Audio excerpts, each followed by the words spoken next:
up, guys and ghouls, and welcome to Fright Mike. I'm Liz. And I'm Sam. And today we're going to be talking about another suburban horror. We're going to be talking about... spooky, though. Yeah, right. We're going to be talking about Edward Scissorhands. Woo! So, Edward Scissorhands came out in 1990. The year I was born. The golden years. The best 90s. year, yes. Can we go back, please? I really want to go back. I actually saw a shirt online, and it said stuck in the 90s, and I've never felt like I've connected more to a shirt. I feel it in my soul, honestly. And that's why those Gen Zers... Yeah. Z? Yeah, I think so. Make fun of us. Yeah, whatever. Stupid millennials. The 90s was like the best time, though. It was. Specifically 1990, September 26th, when I came into the world. I wasn't born yet. Not till 91. know. January 1991. So But still. but still. Early. Early 90s. We saw all of the 90s. No problems. Yeah. Limited responsibility. That was the best part. Childhood. No responsibilities. Really was. My responsibility was washing my hands before and after dinner, and Yeah. yeah, that's it. Keeping yourself occupied. Yeah, doing well in kindergarten, being nice to the kids. Yeah. Colors. I know. Letters. Learning all that. Learning how to add and subtract. I still don't know how to do that. Yeah, me either. That was horrible. Anyway. Yeah, back to the movie. Edward Scissorhands came out in 1990, and it's currently sitting at a 7.9 out of 10 on IMDb. It has a 90% on Rotten Tomatoes, which is awesome. Yeah. So It's high. it's a Tim Burton movie, as everyone knows. Well, I'm sure most of you know. I hope you know. But, I feel like a lot of people don't talk about this movie as much as his other movies. Yeah. You know what I mean? I agree. Like, people know about it. People, love it. But I don't ever hear, when people are talking about Tim Burton movies, I don't know. I know this was, his first project with Johnny Depp. Yeah. So it kind of, jump-started their whole, friendship. Mm-hmm. I think this movie, I'm not going to say it's underrated. Obviously, it's very well liked, and there's a reason for it. But I will say, like you said, it is not mentioned as much, at least not anymore. I know, there was a period in, 2003 when, Hot Topic had all the Edward Scissorhands stuff. Yeah. But it's since, disappeared, and I feel like out of all the Tim Burton movies, they'll bring up, the really bad ones, like Planet of the Apes. Oh, God. And, and some people forget Mars Attacks is a Tim Burton movie. I love that movie. I know. A lot of people don't like it, but I think it's awesome. But I grew up on that movie. I know. I want to be the Martian when he's disguised as a girl. I want to be that for Halloween bad. This is going to happen, okay? I want to, superimpose my body onto a dog. Yes. Oh, my God. It'd be Sarah Jessica Parker. Yes. That would be incredible. We'll make that happen. Oh, my God. I love that movie. There's, so many famous people in that movie. I know. And I feel I don't know. Oh, my God. I just love it so much. I know. It's so, not great. But it's great. It's, not great in the best way. Yeah. It's so bad it's good. Yes. And I feel like the aliens, the Martians, they were, pretty well, not animated, CGI'd. Yes. For that time. Because I came think out so. in that came out in the 90s. Yeah, I think it was, I'm going to say 97. Yeah, I don't know. Don't fact check me because I didn't fact check myself. But I'm going to say, 97. I buy it. Right? I'm really not good with dates. I'm terrible. But, yeah, even people who mention his, less popular stuff, like Planet of the Apes, because a lot of people don't know that he did it, they still talk about it to shit on it. Yeah. But, yeah, Edward Scissorhands, it's well-loved, well-received. No one talks about it. Yeah. And it's we're going to talk about it here because it's in the horror realm. Yeah. That's, something that I thought about when we were, kind of choosing movies for, the Suburbia category. While it's not necessarily, straight up horror, I think, like you said, it's in, the realm of being, it's almost like a fairy tale kind of thing. I would say it's, horror ultra baby light version. Yeah. Something you can start off your youngsters on. Yeah. Yeah, I'd agree. Yeah. But, yeah, I do agree. It is a dark fairy tale, and you do feel very bad for him.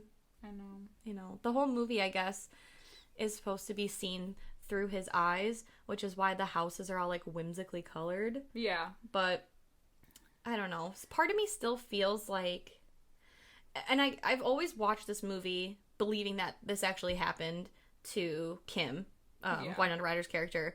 But you can also kind of watch it, like, now as an adult, as sometimes I think, like, Winona Ryder starting the movie being older and telling her granddaughter a bedtime story. Sometimes I wonder, like, if this actually did happen, or if this is, like, her telling a story about something that happened, you know, like, something inspired by events that happened to her, you know? Like, just, like, her telling a fairy tale. Yes. What this, you know, could have been. Yes. I guess it is open for interpretation. They don't, like, make it known either way. Right. Which is cool. Yeah. I still believe he's, like, real, but...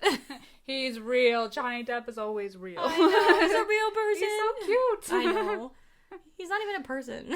Well, the first thing that I wanted to mention offhand was just the fact that, like, I feel like Tim Burton always has a good font.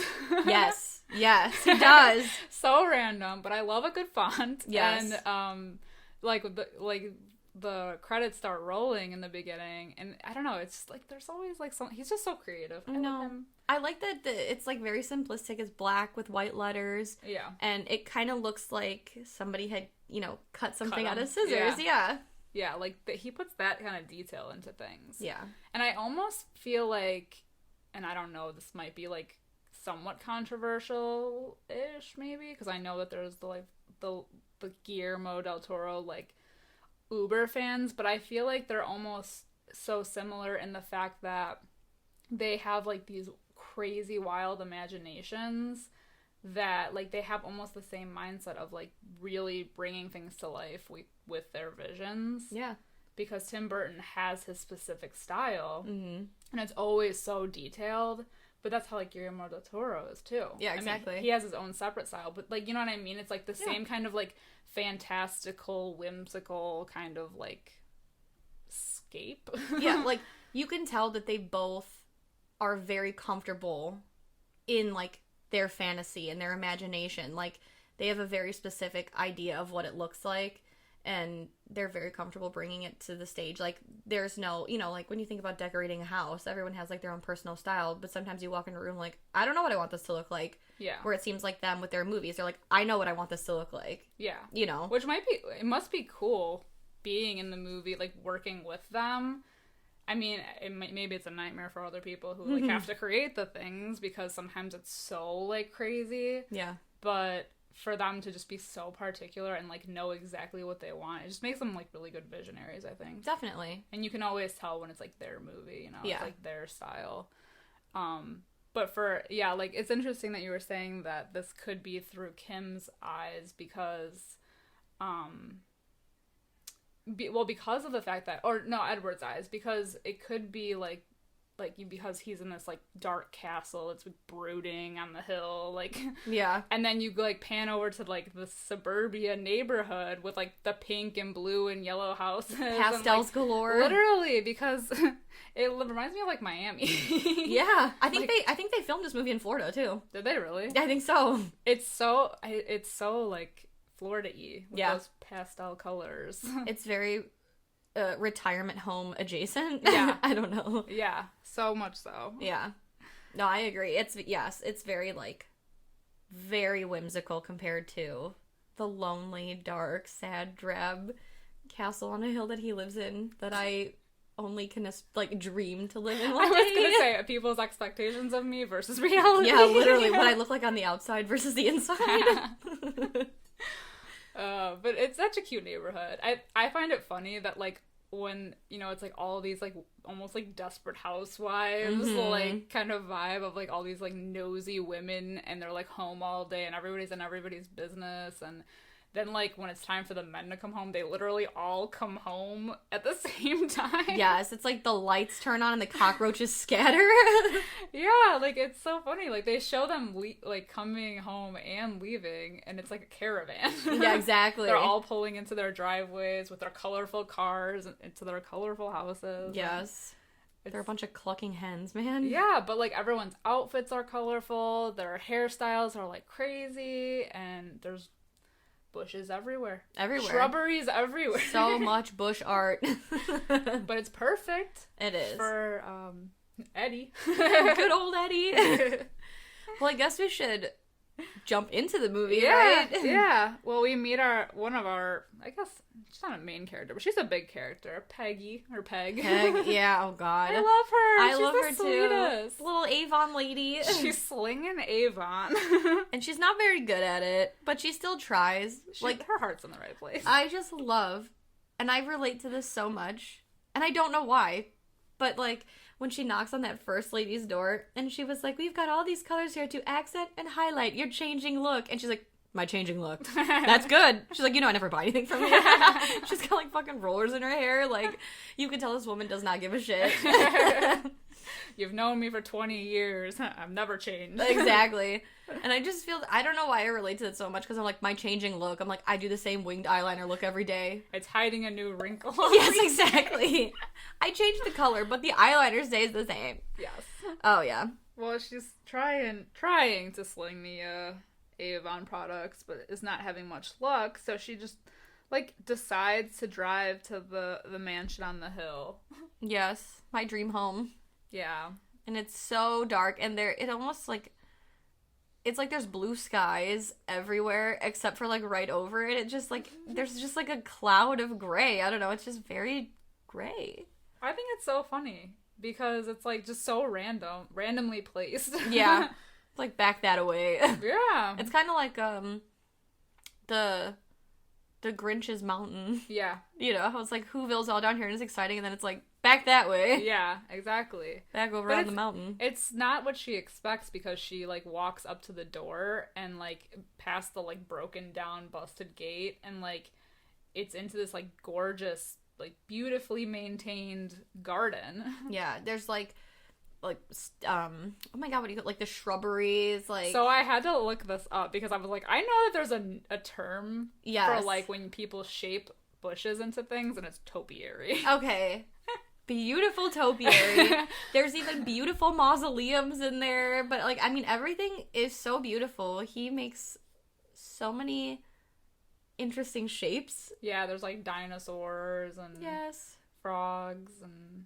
There's my favorite is that little, like, snaky lizard thing. Yeah. And the hand. Yeah, the hand. So sad. I know. Well, she walks into the house, and what I noticed, I mean, I've noticed this, I've seen this movie 1,000 times, but I just think it's so cool. Like, there's this badass staircase that kind of, like, curves up and around, and then right by the staircase, there's a statue, and it looks just like Oogie Boogie from Nightmare Before Christmas, which does come out, like, right after this. And I because it's both Tim Burton, I want to say, like, maybe that was, like, a teaser. Inspiration. Yes, exactly. Like, you know how Disney always puts shit in their movie? Like, I think Easter that was, eggs. yeah, I think that was a little Easter egg. It could have been. Yeah.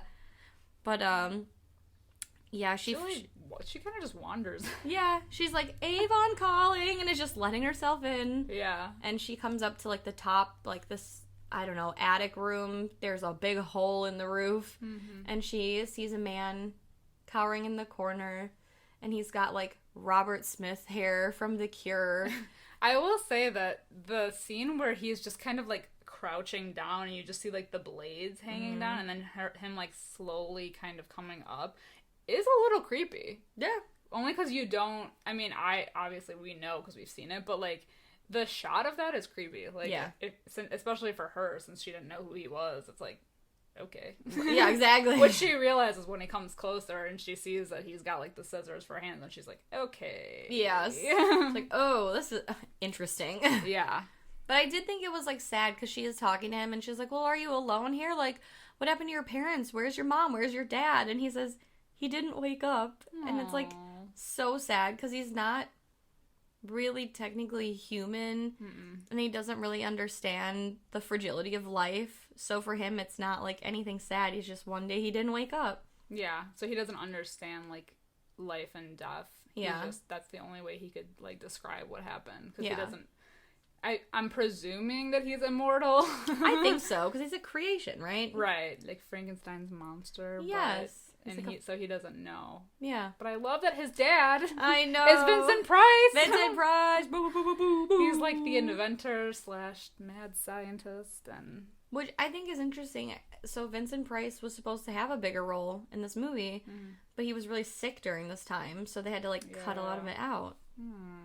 I know, but he was still in it. Was this his last movie? I think Before so. he died? Oh, I think so. I don't know. That's sad. Yeah. But he makes a great inventor. He does. Anyway, yes, he's so good to Eddie.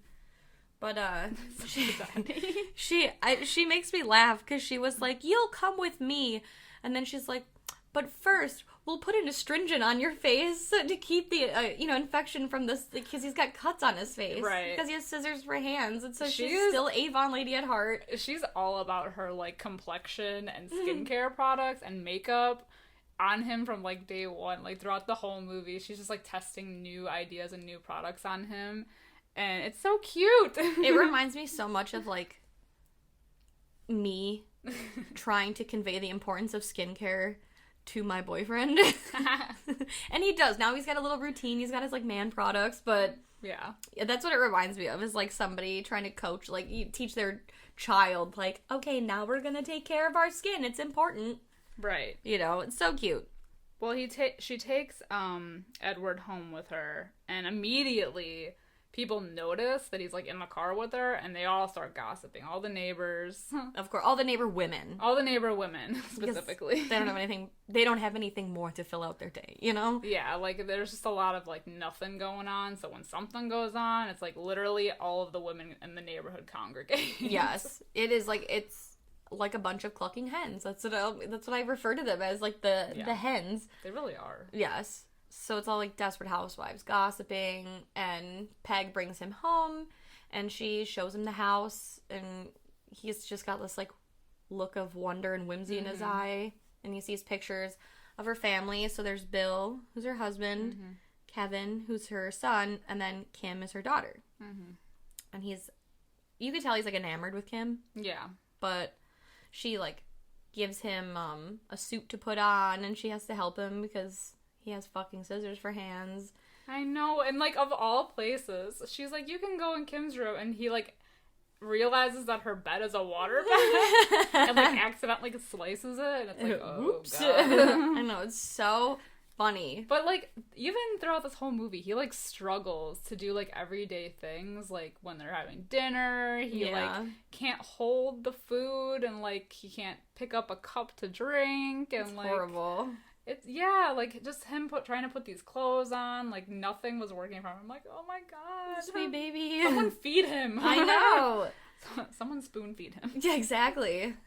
So we find out Kim is out of town with her boyfriend and some other friends. They're in the mountains, and like you said, later that night they're all like sitting down to eat dinner, and like Kevin just keeps staring at him because he can't use anything properly. Yes. But, isn't it like, Kevin asked him, he's like, can I bring him to show and tell? Like, it's so rude. I know, and like throughout, because I think that Peggy just is enjoying the fact that, like, she can test her products, and, like, because she's obviously really passionate about this whole Avon thing, and so, like, she takes the opportunity to, like, really help him, like, cover up the scars caused by him trying to, like, touch his face and everything. So she gives him, like, a little makeover, and he's got a mask on. That scene is so funny. It's, like, one of my favorite parts of the movie, because she's like, I'm gonna consult the big Avon book, and she's got, like, layers upon layers of shit on him, and when she says, like, your complexion is just so fair, I felt that in my soul as anyone trying to do my makeup ever. Literally. Clear. We are skelly ghosts. Yes. So I related to that. But it was so cute. And she, even when she was like, blending is key, I'm like, that's relatable now. It is. Oh my gosh. She knows what she's talking about. She does. So we do cut to Edward. He watches Bill trim some branches. And while he's watching him do that, he gets inspired, and Edward trims his very first bush, and we get a little T-Rex. And thus so is the cute. I know. Thus is the birth of Edward's topiaries. Yeah. Yeah, his bush art. Because eventually he turns the whole neighborhood into, like, a topiary, like, museum. Yeah. Essentially. Every neighbor has some sort of something in their yard. Like, he does, like, their family, and he does swans kissing for Joyce, and, yeah, I think he does, like, another dinosaur. Right, like, the plant-eating one. Yeah. The giraffe-looking one. Oh, yeah. Brontosaurus. Yes.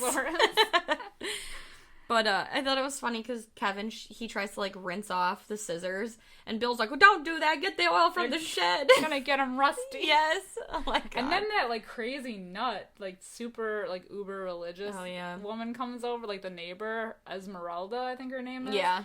And she's just like, he's from hell, he was born of the fires of hell, he's a demon or something, and... Like, okay. Yeah, I like how Joyce is just so sexed up. She was like, oh, isn't that exciting? The amount of, like, not even underlying, like, the sexual things in this movie. Yes. Like, these women, Yes, it's so much. It is so much. Because they're all, like, a bunch of clucking hens, and they travel in a herd or whatever they're called. Packs. Yes, packs. They decided they were going to invite themselves over for a barbecue so they can all meet Edward. And, yeah, that goes interesting. Yeah, it is cute, though, that he uses his little knife or scissor hands for shish kebabs. Yes, he does. And he even helps, like, chop salad for it. And he has, like, the use. Yes, he cuts meat at one point. Like, he's there to help. Yeah. But, I did think it was cute. Like, when he's chopping the salad, we get, like, a flashback of him when he was with the inventor. Or, no, even before Edward's creation, we get to see just the inventor. And all his, like, cool inventions, and some of them look very, like, Nightmare. Like, one of them looks like the little vampire doll from Nightmare Before Christmas, and he's making cookies, and he holds, like, a heart-shaped one up to a robot or whatever, and so it's like he saws vision. Yes. Yeah. But, yeah, at the picnic, they all, like, hit on him. Oh, definitely. They're, like, literally spoon-feeding him with all the shit that they've made for him. Yeah, they're literally, like, all over him the whole time. They're all hitting on him. They're, like, fascinated because he's, like, dark and mysterious and, like, so innocent. And emo. But all these women, these, like, sex-crazed women are, like, all up on him. All up in his shit. And then I thought it was cute, later that night, Edward... Again, he reflects on his time with the inventor when he's, like, half a person. Like, he doesn't have legs at this point. Yeah. But Vincent Price is, like, reading him, like, the stuff etiquette about... rules. Yes, etiquette and poetry. And it's just, like, so sweet. He's just such a sweet little innocent baby. It's so cute. I think it's so cute that that's, like, the scene that they flash back to. Like, obviously he had to have learned things up to this point. Like, obviously not everything, because everything is, like, a wonder to him. But, like, just, like, the simplest thing. Like, the scientists decided to start with manners. Yeah, exactly. Because manners are key. Proper etiquette to be a gentleman. Yes. Like, that's so adorable. I know. Well, Kim comes home early from camp. Interesting. From camping. But obviously she doesn't know that Edward's here, and she, like, kind of comes in the middle of the night and is, like, getting ready, and Edward's, like, laying on her bed and doesn't say anything, and she notices that he's, like, laying there and just, like, screams bloody murder. And he was, like, popping the water bed. Yes. Like, why would they continue to have him laying in the water bed? I don't know. He's got scissors for hands. He's got sharp objects. Oh my god, it's one of the funniest things ever when he's, like, popping the bed, and then while Peg is trying to calm Kim down, then Bill takes Edward to the basement and makes him a drink, and it's, like, a very stiff, like, alcohol. I don't even know if it's, like, bourbon or whiskey, but he tells him it's lemonade, and he drinks the whole thing, and then he's like, he's, like, freaking out. So then when they try to introduce Kim to him properly, he, like, passes out. Me trying to flirt. Yeah, literally. And then the next day, it was just, like, a cute little scene where he's at Joyce's house, and he's trimming her, like, bushes, and she's like, I made you some lemonade. And he's like, did you say lemonade? And he pukes. He's, like, shook. Yes.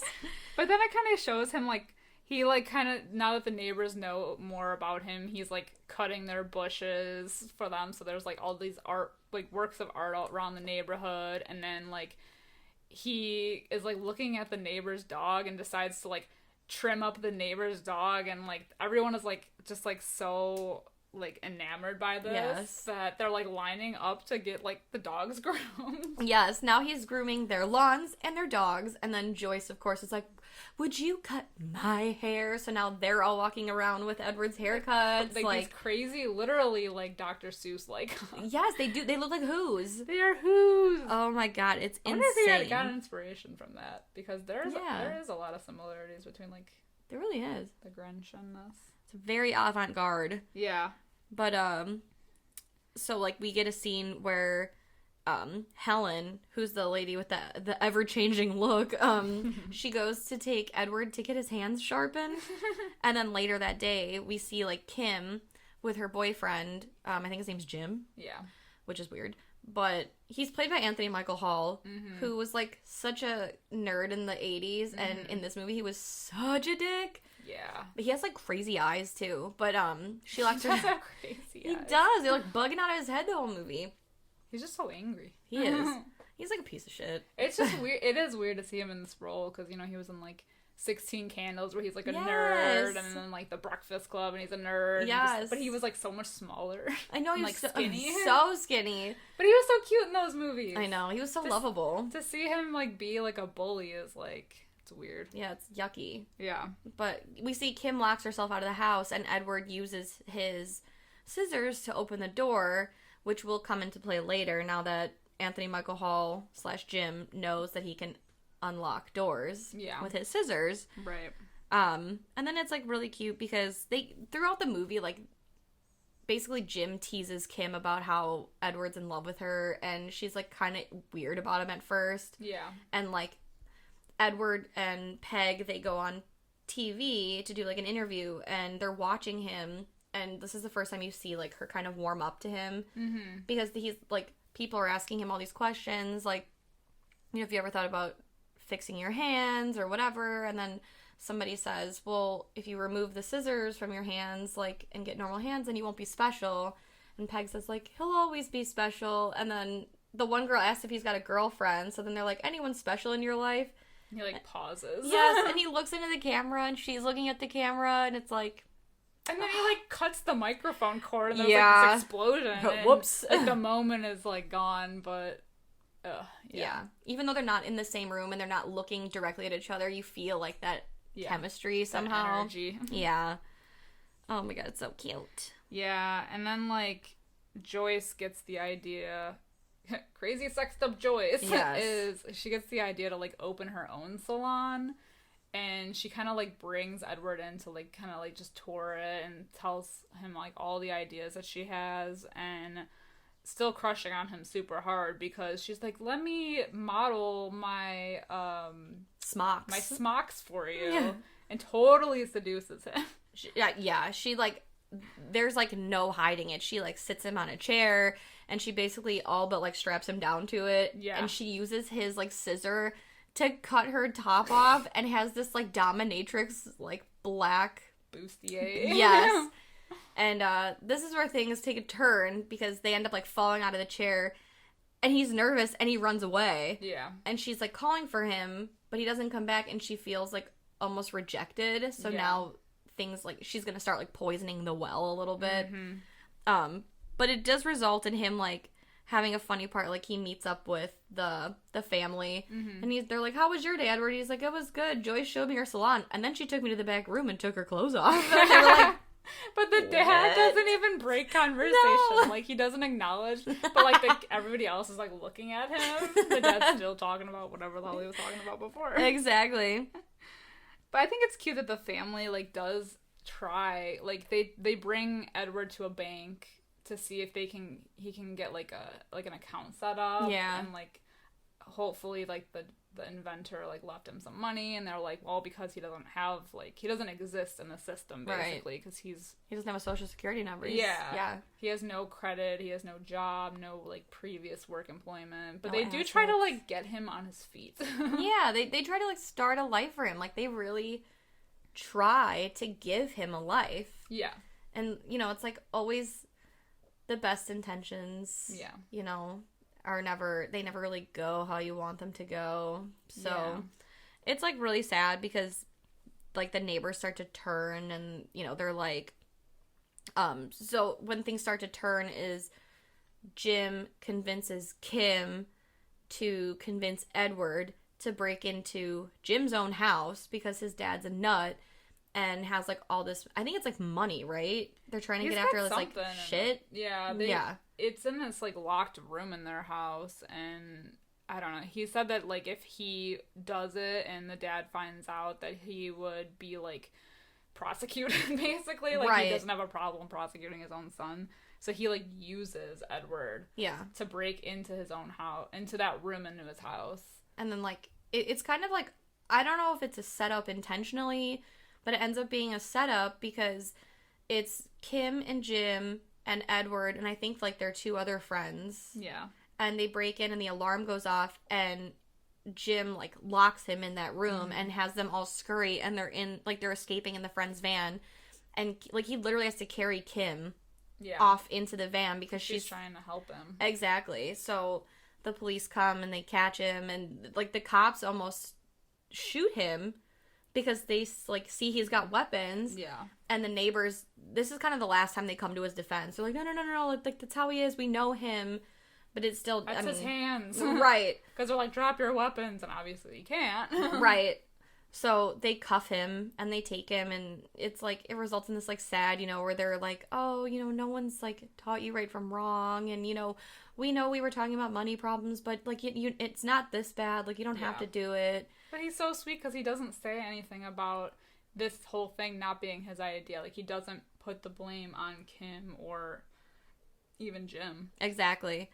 And so, like, the neighbors now, they're like, oh, that could have been my house. That could have been any of our houses. I always had a feeling in my gut about him. So we start to see them turn. And then we see Kim come home, and she's talking to Edward, and she was like, oh, thank you for not saying anything. Like, what did you think when you found out it was Jim's house? And he's like, I knew the whole time, but I only did it because you asked me to, you know? And it's like, oh, so sweet.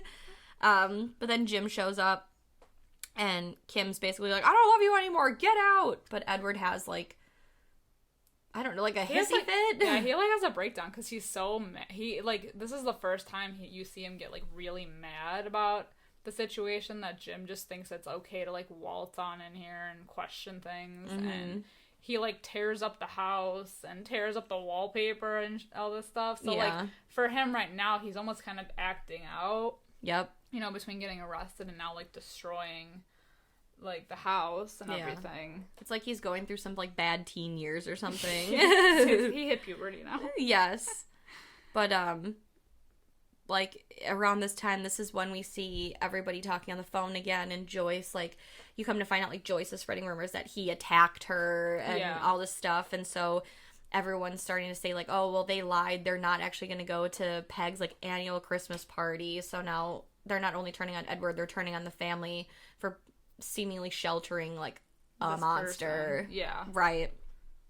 And then it's so cute, though, because, like, she does plan this big Christmas party, and Edward is still there.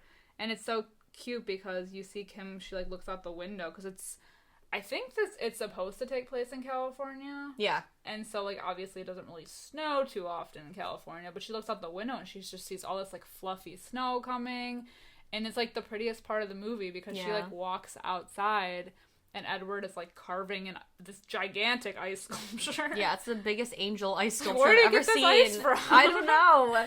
But he's, like, carving it, and because he's, like, shredding it to pieces, all of this, like, big fluffy snow is coming off of it, and she's just, like, dancing in it. Yeah, she's, like, twirling in a white... Yes, she's got this, like, beautiful white dress on, and, like, the snow is, like, falling on her nose, so pretty, and, like, it's beautiful, and it's, like, ruined because Jim comes in, like, hey, with his, you know, big dick energy. Edward. Yes, and he accidentally cuts Kim, which she doesn't really freak out about, but, you know, he, like, Jim's like, oh, look what you did to her, look what you did to her. Yeah, like, you hurt her on purpose. Like, he's just being a dick at this point. So Edward storms off, and the whole time Bill is on the roof, singing Christmas songs, stapling fake snow to the roof, and he's just like, where are you going, Ed? Like, he just watches him walk away. Yes. And doesn't, like, acknowledge. Yes. So, I think this is where she tells him that she doesn't love him anymore, but Yeah, Jim, like, storms off, and... Oh my god, but they show... Because, like, well, Edward is, like, still kind of having a hissy fit. Like, he's just fed up with all of this. He starts, like, destroying all of the topiary around the neighborhood. And I love that when he gets to Esmeralda's house... Yes. So it, like, cuts to the inside of her house, and she's, like, rocking out on the organ. Yes, to, like, fucking church music. And, like, this giant, like, light-up cross in her house. Oh, my God. But she kind of, like, hears something happening, and she, like, opens the window, and there's, like, a demon-looking bush. It's amazing. And he, like, it's so just, good. Like, cut up really quickly and, like, made the eyes look like demon eyes. Oh, my God. It was so good. It's his best work. Yeah. It was the best. Oh, my God. I love when he gets her like that. She's like, ah! I'll show you, Satan. I just love her rocking out on the organ. I know. It's probably like a Saturday night, and she's like, oh, yeah. At this point, because he's causing all this, like, chaos in the neighborhood, everybody's out looking for him, including the police. And they do, like, another flashback that, like, because, you know, Edward's, like, kind of sitting on the curb and, like, trying to figure things out, and he has another flashback to when the inventor was going to, like, he showed him, like, oh, hey, I made something for you. It's, like, the last piece of the puzzle, basically, and it's his hands that he created for him. And unfortunately, as he's, like, showing him, we see the inventor dying, so he never got to actually finish the work. Yeah. And it's, like, sad because Edward's, like, touching the hands with his scissors, so, like, when the inventor passes out, his, like, scissors cut through the hands, and it's, like... But I do... Destroys them. When he's sitting on the side of the road and, like, reminiscing, I think it is probably the purest moment in cinematic history. A dog comes up to him, and he can't, like, he's like a shaggy dog, so he can't see, and Edward just cuts his bangs so he can see, and the dog runs off, and I was like... I don't know if I was, like, hormonal, but I was like, oh my god. Goodest boy ever. I know. So, like, it's around this time, too, that Edward returns home, and Kim is there, and, you know, he asks if she's okay, and she asks if he's okay, and she says to him, hold me, and he says, I can't, but she basically crawls into his arms and hugs him by the window, and I was like, ah! Yeah, but dickhead Jim, of course, who was previously getting hammered in a van with a friend, demands that the friend drive him back to Kim's house so he can, like, whatever, just be himself. Yeah, be a dick. The worst. Yes. Meanwhile, we see what's Kevin. his name? Kevin. I was like, what? Kevin. He's, like, returning home from the neighbor, and Edward kind of sees what's happening outside the window. He sees, like, a van swerving around because the friend's drunk driving, and Kevin is, like, crossing the street. So he's like, oh my god. So he, like, books it outside to save Kevin, knocks him off onto the side, and is trying to, like, get up off of him, but accidentally, like, starts cutting Kevin's face. And so, of course, all the neighbors are coming out at the worst possible time, seeing that it, like, from the outside, that it looks like Edward's attacking him. Yeah. So, of course, like, this mob then, like, they're surrounding him, and Kim kind of breaks through and tells, like, we hear, like, the cop sirens, and she tells him to run. Yeah. So he, like, scurries back to his, like, house on the hill, and it's literally, like, 10 feet away. It is. It is. It's, like, at the end of the neighborhood. Yeah. But they all kind of, like, go after him, and you don't see, so this is, like, where I don't know where the hell Kim came from. Yeah. But, like, the mob is like, well, I'm going after him, and so, like, the cop goes after him as well, and he kind of comes onto the property a little bit and shoots, like, you know, he shoots some rounds off in the air and tells him, he's like, it's all fine, everyone go home, like, it's all good. And of course the neighbors, it's not good enough for them. They, like, it reminds me of, like, Beauty and the Beast when they go, like, with all their pitchforks and everything, or like Frankenstein. Exactly. So while they're all, like, coming onto his property, Kim, like, pops out of nowhere in the same spot that her mom found him at the beginning of the movie, like, up in that attic. Yeah. And they're having, like, a beautiful moment, and like, Jim out of nowhere with a fucking gun. With a gun, yeah. It's absolutely insane. So, like, he tries to shoot him and, like, beats him up. Yes. So, like... And then he hits Kim. He does, because Kim stands up for Edward, and she hits him, like, in the head with a tree trunk. I don't even, like, it's a big-ass branch. But then he, like, he hits Kim, and they have, like, a moment. So, like, Edward stabs Jim. Yeah. And then Jim falls back through a window, and he is dead. And then this is, like, the saddest. Again, like, I don't know if I was, like, hormonal, but, like, he says goodbye to Kim, and she, like, whispers, "I love you," and the look in his eye is, like, right in the feels. I know, hit me right in the feels. And I've seen this movie a billion times, but I don't know. But Kim, like, they have that moment, and Kim, like, knows that he's, like, fucked. Yeah. And so she's like, okay, I have to do something. So she just, like, kind of says goodbye to him and then runs downstairs because the neighbors now notice that Jim's body is, like, laying outside. Mm-hmm. And she's like, he's dead. They're both dead. They killed each other. Like, you can all go home. So they do. And she even finds, like, it's almost like a spare hand, like a Freddy Krueger hand. Yeah. And she's like, if you don't believe me, here's the proof, you know? So, like, she makes it seem like... So that they leave him alone. Exactly. And all the neighbors, like... I don't know, they make him seem like it's very somber. Like, I don't know what these neighbors expected, because they came here to lynch him, but now that he's dead, they're all kind of like, oh, yeah, let's go home. Right. So we do cut back to old Winona. Still talking to her granddaughter, finishing the story off.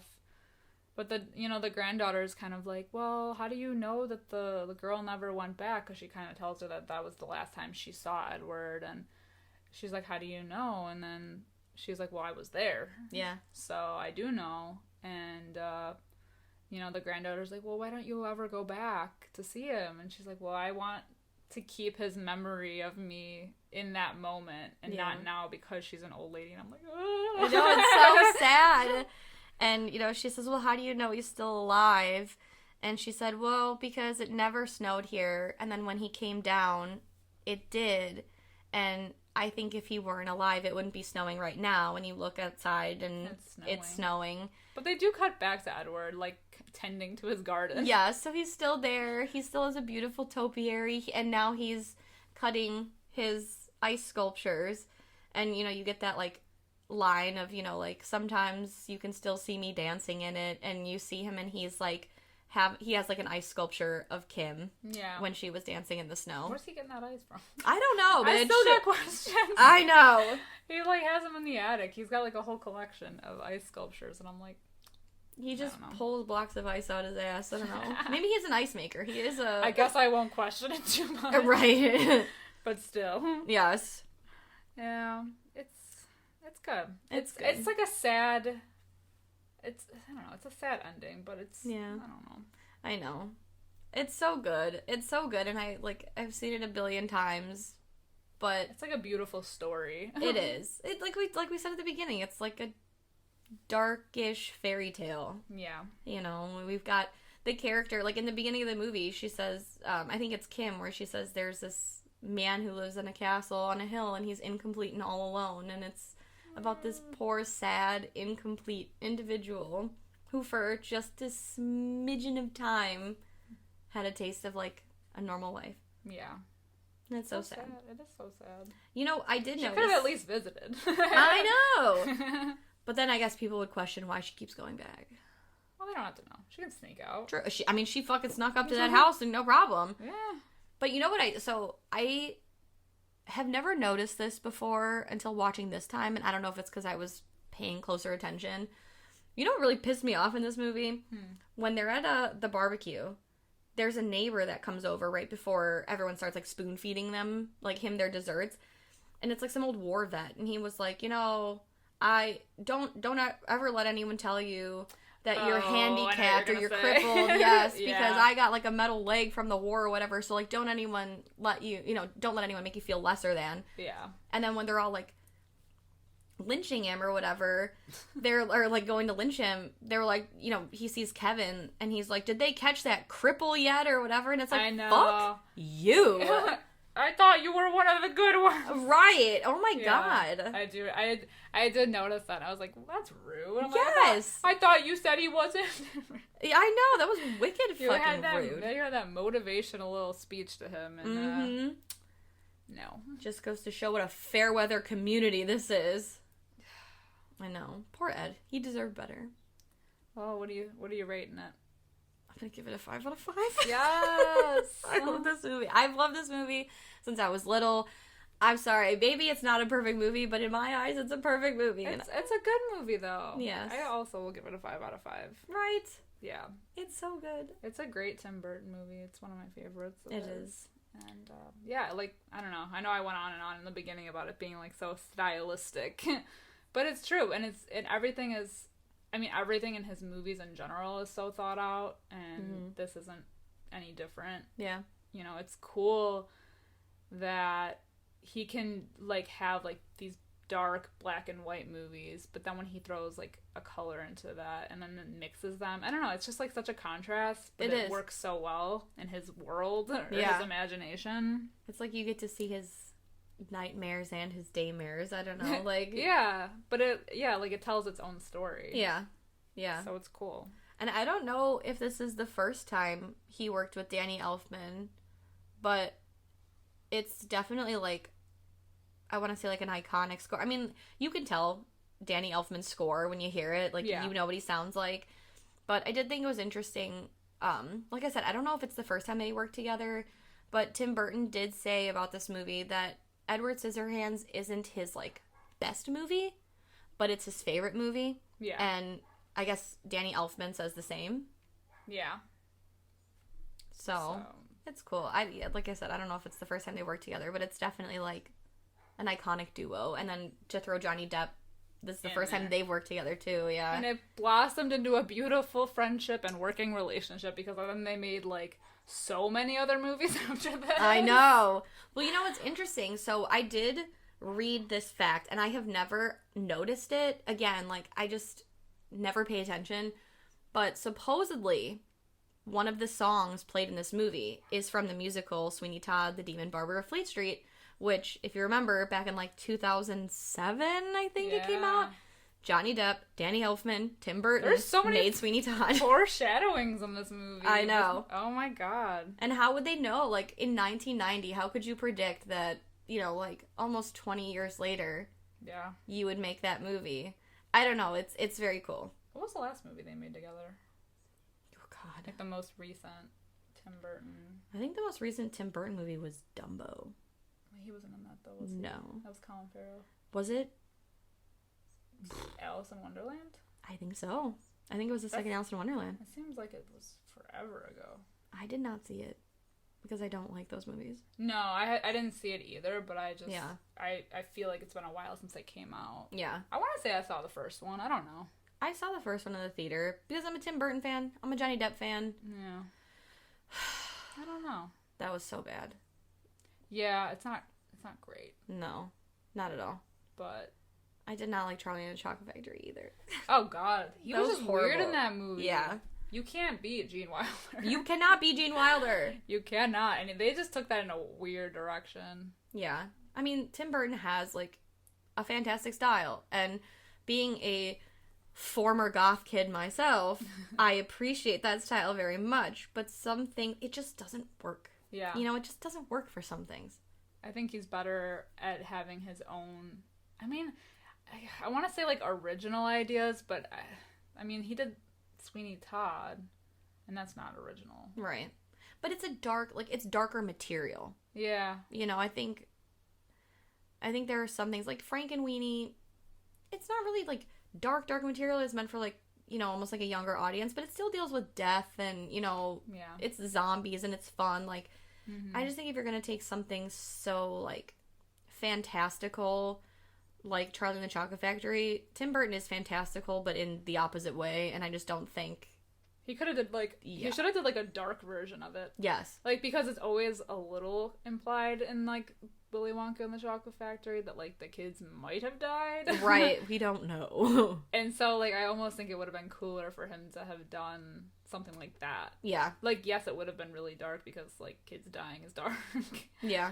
But, like, taking it to that, like, darker level. Yeah. And not so goofy. It was so goofy. I would have liked that. Yeah, definitely. I think he should. I mean, I think he should have gone the more serious route with that. Yeah. Because that was so bad. And it's the same with Alice in Wonderland. Like, I know Alice in Wonderland's like a trippy, like, it's like a very, like, acid trip kind of situation. Mm-hmm. I'm not really a huge fan of, like, the original Disney cartoon anyway. But, yeah, I just think, like, that it just didn't work for him. Yeah. I would just rather see him stick to, like, Sleepy Hollow. Yes. So fucking good. Yeah. He's better at more serious movies, I think. Yeah. Or more, like, adult movies. Yeah. Something with, like, I didn't see dark Dumbo, undertones. but I don't know. I will not see Dumbo. I'll cry if I see Dumbo. I know. I cry every time I watch the old one, like the know. Disney one, the animated one. Well, like, we worked at the theater, and they would play the trailer all the time. Baby Mine. Yes. No. So the sad. Waterworks, man. I know. I couldn't. Colin Farrell's in it, and it still isn't enough of a draw for me to see it. I can't. It's not worth the tears. It's not. It's not. And Johnny Depp's not even in that one. No, he's not. But, meh. Yeah. But at least they did have some good ones together, though. They did. Yeah. Yeah. But in terms of this one, this is a great one. It is a great one. It's a top. Definitely top tier. Definitely. Top draw. See it if you haven't. If you haven't seen it, why'd you listen to this? But but all the more incentive that you should be watching. Exactly. If you haven't watched it in a while, give it another watch. Maybe you'll appreciate it even more. Yeah, I actually didn't. I've seen this movie like a lot, but I haven't watched it recently up until this point for the podcast. But I don't know. I have like I feel like the older you get, the more you like notice different things and appreciate things more, and so I think I was just able to appreciate it more. Definitely. Watching it more recently. I'm noticing all the things, like, especially for you, since you noticed all of these, like, Easter eggs in the movie. I'm not comparing the material by any means, but I compared the way I feel about it. So the way I watched, like, Edward Scissorhands again, and I had, like, a new appreciation for it, is the same way, like, some of the books you read in school, like, specifically, I remember To Kill a Mockingbird. The first time I read it, I was like, this is a book for school. It's boring. I don't care. The second time I read To Kill a Mockingbird, I was like, wow, this is actually a really good book. And then I had to read it a third time in high school, and I was like, this shit is gold. I love this book. I love this movie. I definitely think everyone should either reread or rewatch it again, especially in these times, and just... I think it's because that it might go back to that mentality of, like, you're being forced to read something, so it's like... And I gotta say, like, when I was in high school especially, they had us reading so many books, and not all of them were good. Like, there were some really, really boring books that we had to read. So, like, but then we had to read some really good books. Mm-hmm. Like, so and then there were none. Yes. Yeah. And I do think, like, the older you get, the more your perspective on everything changes. Yeah. You know, so it's like something that was so boring to you back then, you can look through with more adult eyes and come to appreciate things that you didn't notice or have the wherewithal to pick up on when you were younger. Yeah, definitely. Yeah. I agree. So go back and give this a watch. I agree. All right, guys, that's going to be it for us today. I think we've talked your ear off long enough about this movie. Yes. This movie and much, much more. Yes. If you want to continue our conversation, though, you can follow us on Twitter, Facebook, and Instagram. Come talk to us. Just search Fright Mike. We're easy to find. Easy to find, easy to talk to. We got new episodes dropping every Wednesday. This movie also wraps up our theme, Nightmare in Suburbia, for June, which means we have a brand new theme in July. Sam, do you want to do the honors? Slaycation! Yes, we are talking Slaycation. Vacation's gone wrong. Gone wrong, but so right. Yes. So if you follow us on social media, I give little teasers to our next episodes, so you can stay tuned for that. But we are so excited. We have so many good movies we're going to be talking about in July. We are talking about one of my favorite movies in July. I'm already Calm excited. yourself. I know. She's sweating. I have books upon books of notes for this, so just get ready. Grab a 3-course meal for that episode. But it'll be coming soon, and we're very excited. Very excited. So Yes. Thank you for sticking with us through our Nightmare in Suburbia month. Let us know what suburban movies that you like. Let us know if the podcast has helped you discover any new suburban horror that you might not have checked out before. Definitely. And until next time, I'm Liz. And I'm Sam. Rest in peace.